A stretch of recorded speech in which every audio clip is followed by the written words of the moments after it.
Feridina, on t'appelle comme ça, Dina tout court? Ok, d'accord.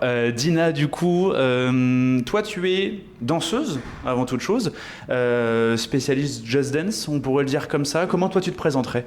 Alors moi je me présente pas comme une danseuse parce que c'est vrai que j'ai beaucoup de respect pour les danseurs professionnels qui ont un énorme talent et beaucoup de spécialités. Pas pour dire que j'ai pas de talent, mais voilà.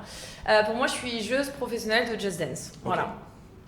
Donc sur Just Dance, la licence qui existe depuis bientôt 13 ans, et j'ai conquis plusieurs titres sur ce jeu, notamment récemment le titre de première championne olympique. Et ça c'est formidable, on a pu le voir en tout cas sur les réseaux, en tout cas j'ai pu suivre ça. Aujourd'hui, est-ce que Just Dance c'est vraiment un jeu qui est accessible à tout le monde pour apprendre à danser? Je pense que s'il y en a bien un qui est accessible à tous pour apprendre à danser, c'est celui-ci. C'est vrai que parfois, certaines personnes peuvent être assez impressionnées par des chorégraphies parce qu'il y a de tous les niveaux. Just Dance, il y a des équipes derrière qui essayent vraiment de satisfaire les enfants, ceux qui débutent, ceux qui ont un niveau déjà intermédiaire et aussi ceux qui sont sur la licence depuis des années et qui ont envie d'un nouveau challenge, de plus de niveaux. Donc il y a une playlist qui est hyper variée déjà en termes de styles musicaux qui permet à chacun de retrouver peut-être sa nouvelle chanson préférée, et aussi en termes de niveau, qui permet encore une fois à chacun d'accéder à la licence avec la difficulté qu'il souhaite. Donc, sachant que ce qui fait pour moi la force de Just Dance, c'est que je t'ai expliqué le principe du jeu en une phrase. Oui. Voilà. De toute façon, ça tient pas plus loin que Just Dance. Juste danse, comme diraient les Français. Donc, c'est ça aussi qui fait surtout la force du jeu, c'est qu'il s'adresse à tout le monde, peu importe ton niveau, ton âge, ton genre, et que c'est hyper simple à comprendre, mais pas à maîtriser. Tu as sans doute commencé il y a un petit moment maintenant le Just Dance. Est-ce que toi, tu avais comme objectif de dire dans 5 ans, 6 ans, je suis championne olympique de Just Dance parce que j'adore ce jeu et j'ai envie d'en faire quelque chose, ou c'est venu totalement par hasard et ça, tu t'es pris au jeu, tu t'es pris au jeu? C'est plutôt l'option numéro 2. Moi, j'ai découvert Just Dance en 2009 avec le tout premier, mais je me suis pas mis à danser comme une folle dès le début, tout de suite, j'étais pas à fond au taquet fan. Surtout, j'ai jamais rêvé de devenir championne olympique puisque je n'imaginais pas que ça pouvait exister.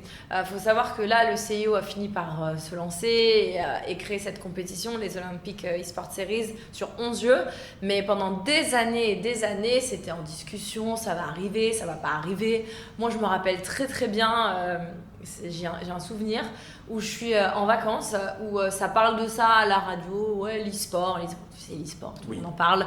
Et d'un autre côté, ça fait des années, ça commence à évoluer.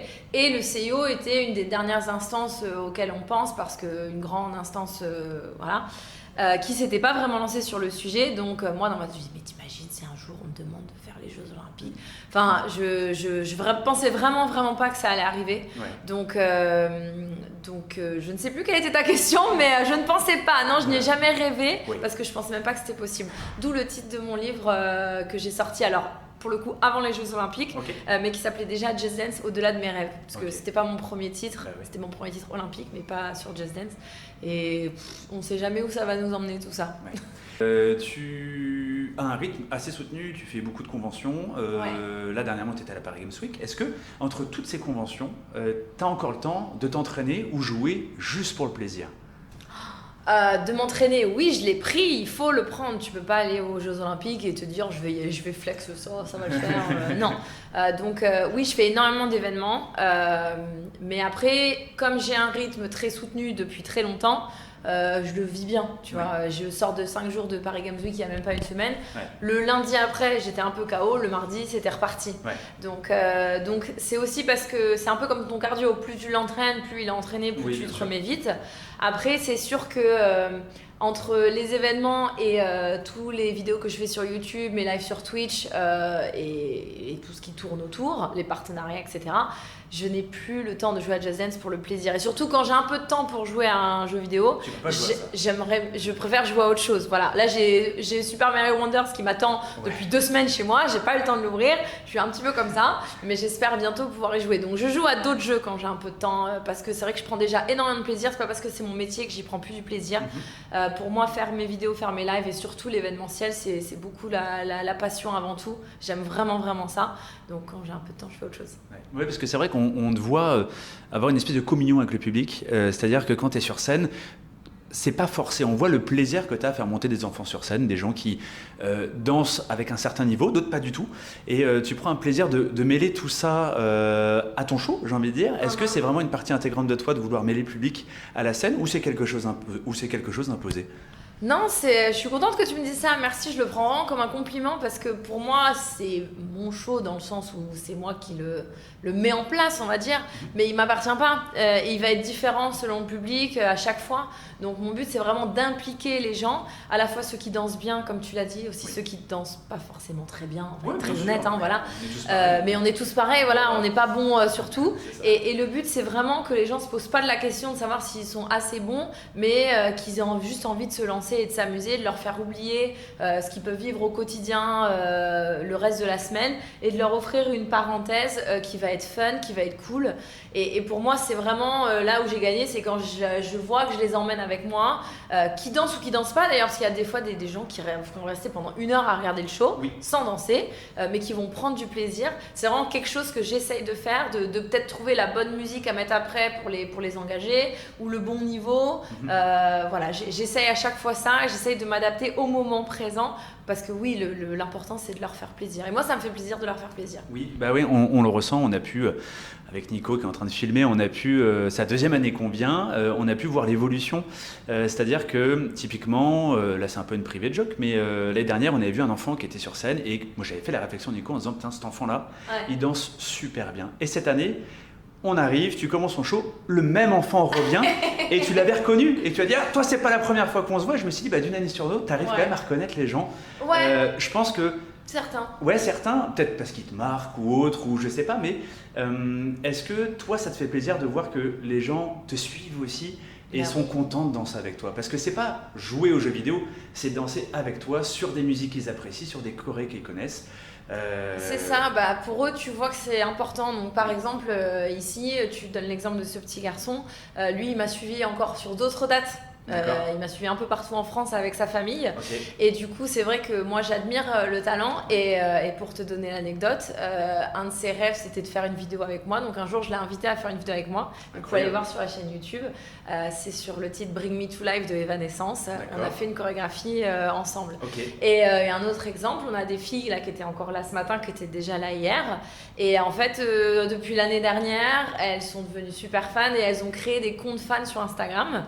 Et elles sont devenues amies avec d'autres gens qui ont des comptes fans à l'international. Et du coup, voilà, c'est un nouveau groupe de fans qui du coup, permettent à la fois de me montrer leur soutien, ce qui est exceptionnel, et aussi de diffuser un peu, voilà, de faire grandir la communauté. Et voilà, pour moi, c'est très spécial. Je dis pas que j'aimerais... que je peux pas me rappeler de tout le monde. Bien sûr. Voilà. Souvent, je me rappelle de visage, je me rappelle pas forcément de prénom, donc il y en a vu plusieurs, j'aurais dit soit c'est pas la première fois qu'on se voit et tout. Et je pense que ça leur fait plaisir aussi, mais pour moi, ça compte énormément de donner de la reconnaissance aussi à ceux qui me suivent depuis des années, quelque part. On le ressent.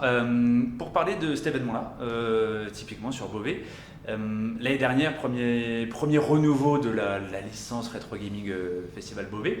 Cette année, 2e année, on voit qu'il y a beaucoup plus de monde, beaucoup plus d'entrain. Est-ce que toi, tu le ressens aussi quand tu fais ton show, de voir que c'est full, que c'est rempli, et que c'est peut-être un événement qui risque de perdurer dans le temps? Ah j'espère. Oui. J'espère bien. Non, parce que c'est pas forcément évident quand c'est des événements créés par des municipalités. Est-ce que ça reste la ville de Beauvais qui organise l'événement? C'est vrai. Et c'est plus commun, c'est souvent des privés qui font des événements gaming. Là, pour le coup, c'est une ville. Et est-ce que tu penses que du coup, l'événement organisé par une ville est à la hauteur de l'espérance? Mais je pense que c'est justement le fait que ce soit organisé par la ville qui fait sa force et qui fait que cette année, on a encore plus de monde que l'année dernière. On le voit dans les allées, on le voit partout. On le voit dans l'énergie, dans l'entrain aussi. Parce que c'est un événement qui reste accessible à tous via son prix d'entrée, via sa programmation aussi, qui essaye de satisfaire tous les âges. Et je pense que c'est ça qui fait vraiment sa force et qui va faire en sorte, je l'espère, que la municipalité, alors c'est toujours le truc, c'est que si on change de direction, parfois ça peut changer.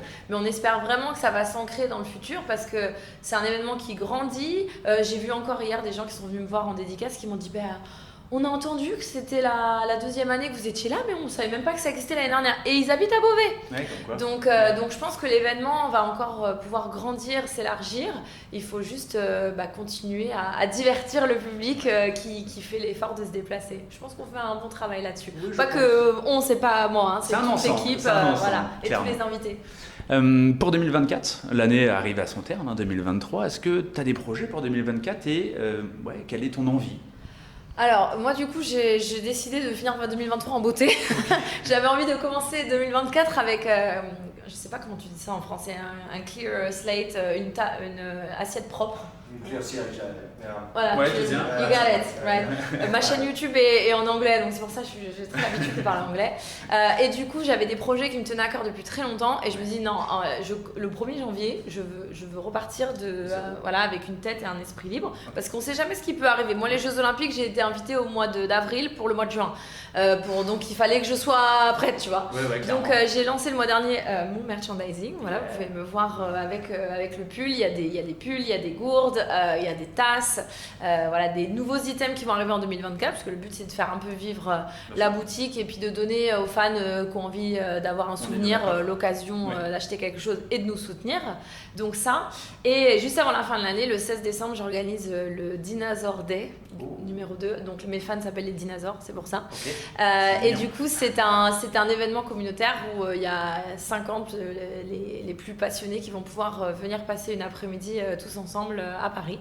Donc ça, c'est les projets tout de suite là. Et de toute façon, Just Dance 2024 est déjà sorti. Donc plein de vidéos et plein d'événements à venir. Principe Gaming, la bonheur des émissions. Principe Gaming, la radio 100%. Le petit coquinova. Ah oui, mais avec une pointe de gaming, hein. Vous êtes trop bêtes, les gars.